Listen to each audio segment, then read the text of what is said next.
time because we have Jole in every top 8 with Corrin, and we have Deltaros in every top 8 with Corrin. So we have two Corrins at this tournament. Like, wow, okay. There aren't really any other Corrins in the UK that I can think of, but we have 2 Corrins in every top 8 here.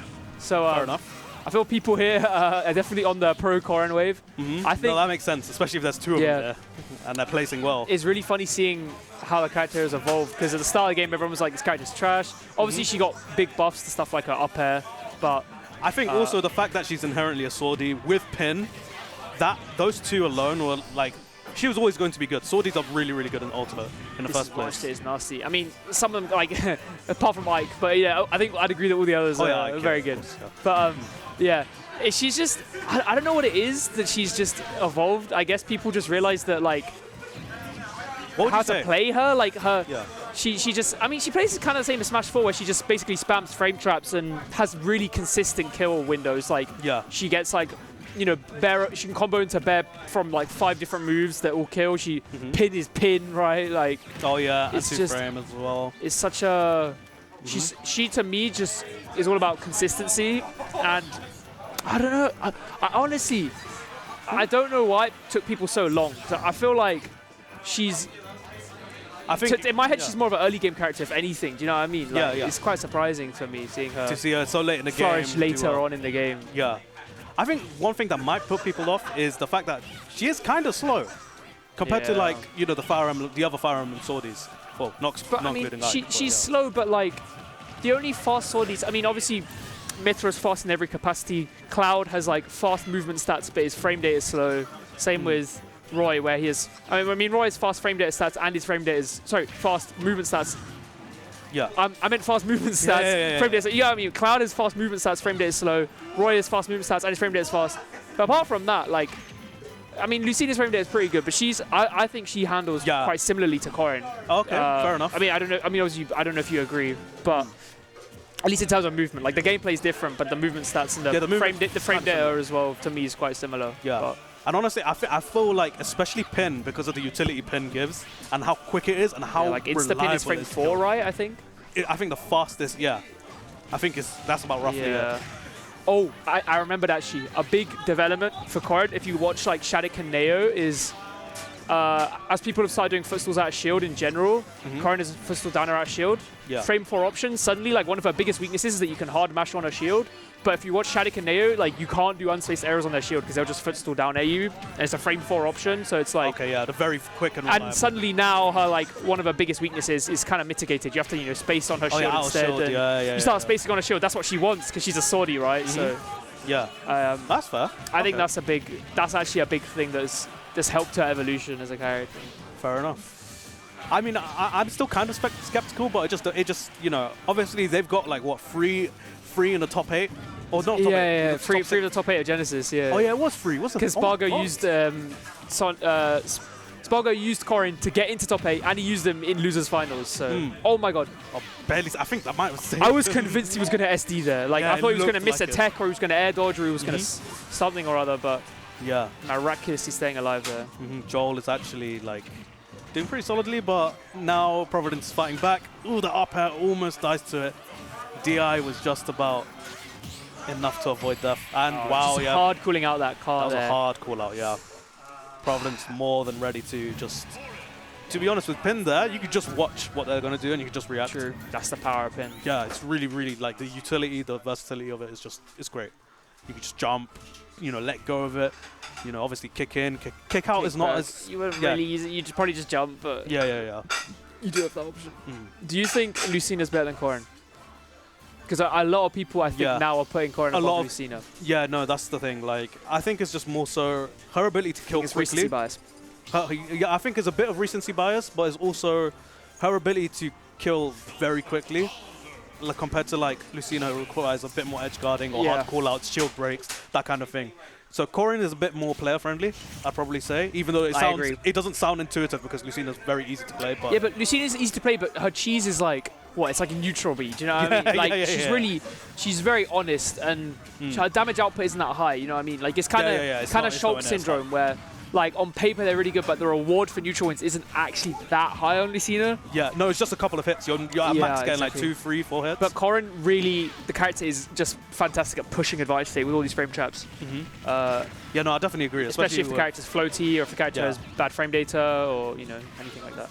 Yeah, no, I'd agree. How is he living these situations? I just keep thinking that Jole is going to die there, but he somehow finds a way out. And immediately fighting back. And that's what I mean. He won neutral once, 55. You know, Lucina just doesn't do that. Doesn't put up those numbers. You get like 20%. Yeah, exactly. I remember, I mean, opinion on her is still quite varied. I did see Pelly's latest tier list put Corrin at 6th, which hot take. I'm not sure. I don't even think Corrin could be like top 20 right now. Like maybe in the 20s, but I don't. Yeah, think no, I'd 20, agree. I feel like 6th. 6 is mental. Dead at 90. You can't really make mistakes for character. Yeah, no, I don't think so. It's just there's just some moves which Corrin just have, which are just way more reliable kill options than Lucina. Like, I think, like as you just mentioned, that's like that can be the difference between if a player's or if a character's good or not. Look at that, just throwing it, catching it, just either way. That character does have many options. The Paralyzer, of course, is another thing. The fact they have projectiles, that's like you get to play however you'd like, not completely, but like you have way more options. Just it's easy to forget that Corrin has a projectile, but it does help with the mid range, I suppose. It's funny, really. Like I do think Lucina, a lot of stocks, you can imagine them living to like 150, and then you get a kill with like up tilt or you know up throw or like like a short hop nair or something. But with Corrin, like it's really difficult to live that high. Like you've got to think that Jole is going to be killing off the. Oh my god, the sour spot fair into jab. I actually can't believe that looked true. I was like, there's no way that's true. That's ridiculous. What the hell? I mean, people should know that it has a landing hitbox, but it's such a weird move. Like no other move really functions like that apart from like Byleth Nair and few. But it's just weird because like Bowser Jr. I mean, it's Bowser Jr. That's honestly why like people don't play this character. You don't know the matchup. Like it's very easy to forget about that landing hitbox. Yeah. It's the same on Bear as well. Like it's kind of yeah, Bear has that as well. Picking up the Mecha Koopa, complete confidence. Yeah. All that F smash. He can't spot dodge there. Yeah, covered. Every Bowser Jr. loves using F smash and jab there. Both of those options are going to beat spot dodge. You really can't be picking that. Yep. Oh wow. My god, he's got reversaled by his own Mecha Koopa. He's been betrayed. Uh-oh, be very careful.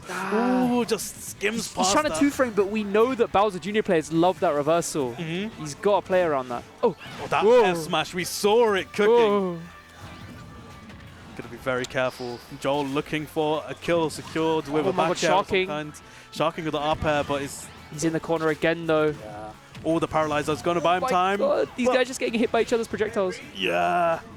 What is this? Just trying to shark again. This is...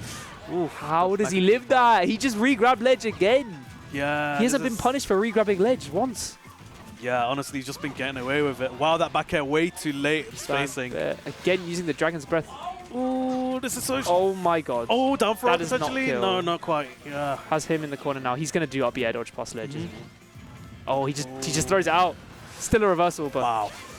These guys keep using down beat and neutral beat in advantage, but if either of them realize that they're using it, they could just hard punish them. Because they're both laggy moves. Like Mecha Koopa's laggy, neutral beat's laggy. They could literally just run up and hit the other person if they realize they're doing. Oh, just caught out. Wow, called out. Not even called out. Just covered the jump. Just covered the jump. That was rough. That was a ridiculous. That was just a silly match. Yeah, honestly, they had no business living that long. I thought it was going to end 2 minutes ago, 1 minute ago. That was ridiculous. Yeah. Honestly, it was just a scrapping match of just projectiles and just... It felt like a lot of hesitation to commit. But I don't blame him. I mean, it was the deciding stock, but still, like... Either way, I mean, now it's game 3. This is the first game 3 on stream, so, you know, it just shows that both are roughly the same skill level. Yeah, I'm honestly surprised that Providence is holding it down. I feel like his combos are nicer from last week, whereas his movement's just been nicer. He's clearly, he's clearly getting back into the swing of things. Okay, but, we're going to see the Roy this time. Yeah, the Roy. So Providence is... Channeling his inner Bonig. Yeah, yeah, there we go. We got some Roy. I've got to see some spot dodge down smashes now. All right. And now... That's not a real option, bro. Yes, that can't be a real option. it doesn't look like it. Ah, geez, 51 though. That's a very respectable amount of percentage here. Yeah, I do feel like Cart shouldn't be a real option in this matchup just because I think Corrin's moves have enough base damage to actually deal with to just eat through the armor. Yeah. So I really feel like he could just react with Nair and Fair. And yeah.